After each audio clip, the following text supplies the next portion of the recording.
JOJO Part 6. As a manga reader, I think it would be fair to say that this part is what made a big turning point in the franchise, having the biggest 200 IQ plays Araki has ever done with the series. I'll be breaking this video into 3 sections with the characters, plot, and the impact it has had on JOJOs as a whole. Fair warning, before we get into the video, I first want to say that the video may or may not contain spoilers for the JOJO Part 6 manga, so if you're an anime only, I suggest you click off, as I may spoil something to make up a certain point that I'm trying to make, and Part 6 is definitely something you want to go in uninformed on for the best experience. Also consider liking and possibly subbing if you end up liking the video. Sorry for the plug, but I want to grow my channel. As for the characters in Stone Ocean, it has, I would say, my second favorite cast of characters. My first being Steel Ball Run's cast. If you know, you know. The main cast in Stone Ocean feels very impactful. They all meet up inside a prison, so their first interactions with each other are not the greatest, but the way they support each other and have different views and opinions while still fighting together for a common goal makes their character interactions dynamic, feeling like a real relationship you will see in a person. When their backstories get put into this mix, it adds a whole new element to their relationships and gives the viewer a much better look on the character and how they ended up the way they are. A great example of this will be Weather Report.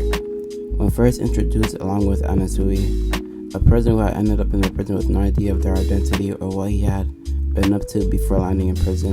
But later on, when we receive his backstory and how his brother, who I will not name, had stolen his memories and had unintentionally caused the death of his sister, who he was dating by hiring a KKK organization, which he didn't know was one, by the way.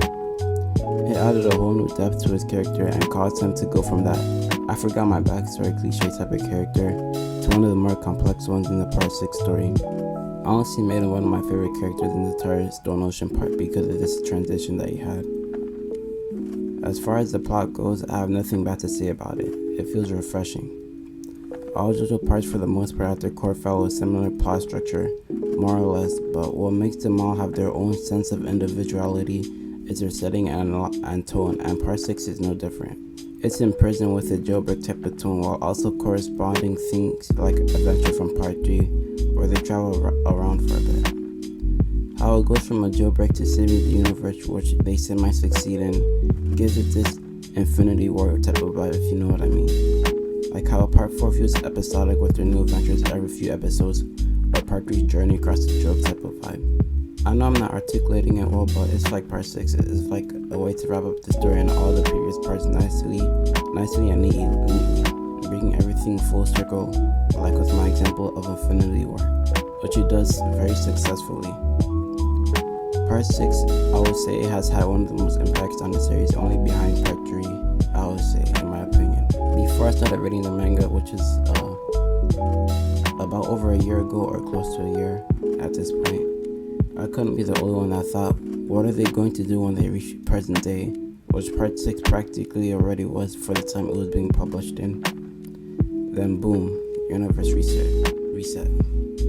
I personally did not see this coming at all, and probably most of the fan base as well, as it came completely left field. It had quite literally given JOJO a clean slate to work on that didn't feel forced or unnatural at all. This is what I was mostly alluding to when I said that this part had the most biggest brain move Araki has ever pulled for the series. It breathed an entire new era into the series and made it feel fresh and new again, despite being 16 years old already at that point. It hypothetically allowed the creation for at least another 6 parts that could be made on the series, giving it another long run without the story eventually getting short. I say hypothetically because Part 8 is basically done, but a lot of people are uncertain if Araki will ever decide to make a Part 9 for the series.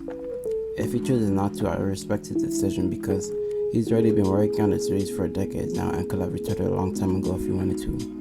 But he kept making content for the series. That's basically all I had to say, so if you liked the video, hit the like button and consider subscribing as well for more anime content, and yeah, that's it for me. Peace.